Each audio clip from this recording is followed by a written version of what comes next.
আপনি তদন্তকারী অফিসার, আমরা কার সাথে কথা বলবো? আপনি তদন্তকারী অফিসার, আপনার সাথে কথা বলবো না? আমি আপনার সিনিয়রের সাথে কথা বলতে যাবো কেন? আমি ভুক্তভোগী, মেডিকেল রিপোর্ট তো ভুক্তভোগীকে দিবে না, আপনার পিবিআই অফিসার আপনাকে দিবে। সো উনি কেন এটা নিয়ে আপনার হচ্ছে ইরুর পিছনে ঘুরবে, অমুক এক ফোন দেন, তমক এক ফোন দেন? এটা কি উনার কাজ না আপনার কাজ? আপনি তদন্তকারী অফিসার, আমি ইনফর্ম আপনার থেকে নিব। সিনিয়রের সাথে কথা বলতে গেলে আপনি বলবেন, আমি বলবো কেন? সিনিয়রের সাথে কথা বলতে উনি সাসপেন্ড হবে। তা আপনি ফোন দিয়েছেন কেন? আপনি ফোন দিয়েছেন কেন তাহলে? আপনার তদন্তকারী অফিসার না, আপনি ফোন দিয়েছেন কেন? যেহেতু আপনি বলছেন তদন্তকারী অফিসারই না আপনি, তাহলে আপনার তো অথরিটি নাই। শোনেন, আপনাদের একটা কথা বলি, হাতে গোনা দুই একটা অফিসারের জন্য আজ পুলিশ ডিপার্টমেন্টের উপরে মানুষের ক্ষিপ্ততা। মেডিকেল রিপোর্টটা নেওয়ার অথরিটি কার? যারা ভুক্তভোগী তার না আপনাদের?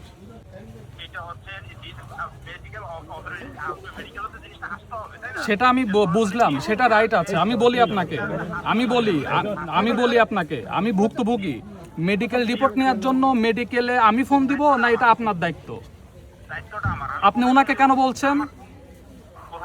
এই যে ভুক্তভোগী যিনি আছে ওনাকে কেন বলছেন আপনি মেডিকেলে ফোন দেন? কেন বলছেন আপনি? কি বলছেন তাহলে? আপনি রেকর্ড আছে তো, আপনি কি বুঝে কি বলেন? আমি বলি আপনাকে, আমি ভুক্তভোগী, আমি বলি আপনাকে, শোনেন, আমি ভুক্তভোগী, মেডিকেল রিপোর্ট তো ভুক্তভোগীকে দিবে না, আপনার পিবিআই অফিসার আপনাকে দিবে।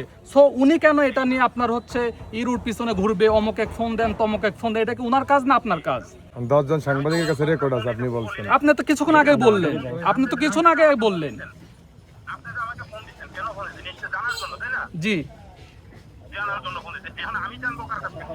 আপনি জানবেন মেডিকেল অফিসারের থেকে, উনি জানবে কেন? এটা তো আপনার কাজ, ইনার কাজ না তো।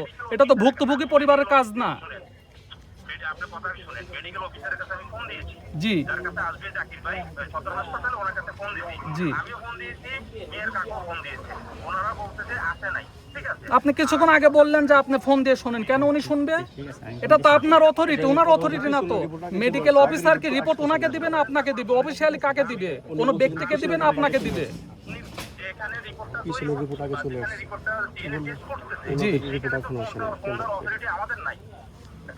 তাহলে এটা কি ভুক্তভোগী দিবে? অথরিটি কার? ভুক্তভোগীর। জি জি তাহলে আপনার হচ্ছে মানে আপনি কি বুঝাইতে চাচ্ছেন যে আপনার অথরিটি নাই, যে ভুক্তভোগী সে অথরিটির দায়িত্ব পালন করবে, এটা বুঝাইতে চাচ্ছেন আপনি? মিডিয়ার চাপে সেটাতে বোঝা যাচ্ছে যে মিডিয়ার চাপ দিলে বেড়ে যাবে। জি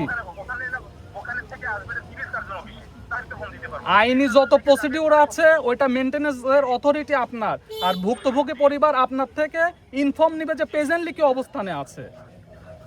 এখন আপনি যদি উল্টা তাকে চাপিয়ে দেন যে মেডিকেলে আপনি ফোন দিয়ে জানেন কি অবস্থানে আছে, হয় আপনি বলেছেন কিছুক্ষণ আগে, রেকর্ড আছে তো, আপনি কি বলছেন? শোনেন, আপনাদের একটা কথা বলি, পুলিশ প্রশাসন আমরা সব সময় রেসপেক্ট করি। পুলিশ প্রশাসনের মধ্যে ঊর্ধ্বতন কর্মকর্তা যারা আছে ম্যাক্সিমামই মানবিক। হাতে গোনা দুই একটা অফিসারের জন্য আজ পুলিশ ডিপার্টমেন্টের উপরে মানুষের ক্ষিপ্ততা। আপনি তদন্তকারী অফিসার, আমরা কার সাথে কথা বলবো? আপনি তদন্তকারী অফিসার, আপনার সাথে কথা বলবো না? আমি আপনার সিনিয়রের সাথে কথা বলতে যাবো কেন? আপনি তদন্তকারী অফিসার, আমি ইনফর্ম আপনার থেকে নিব। সিনিয়রের সাথে কথা বলতে গেলে আপনি বলবেন, আমি বলবো কেন? সিনিয়রের সাথে কথা বলতে উনি সাসপেন্ড হবে। তা আপনি ফোন দিয়েছেন কেন? আপনি ফোন দিয়েছেন কেন তাহলে? আপনার তদন্তকারী অফিসার না, আপনি ফোন দিয়েছেন কেন? যেহেতু আপনি বলছেন তদন্তকারী অফিসারই না আপনি, তাহলে আপনার তো অথরিটি নাই। দিচ্ছে তারে আবার কথা রাইট আছে।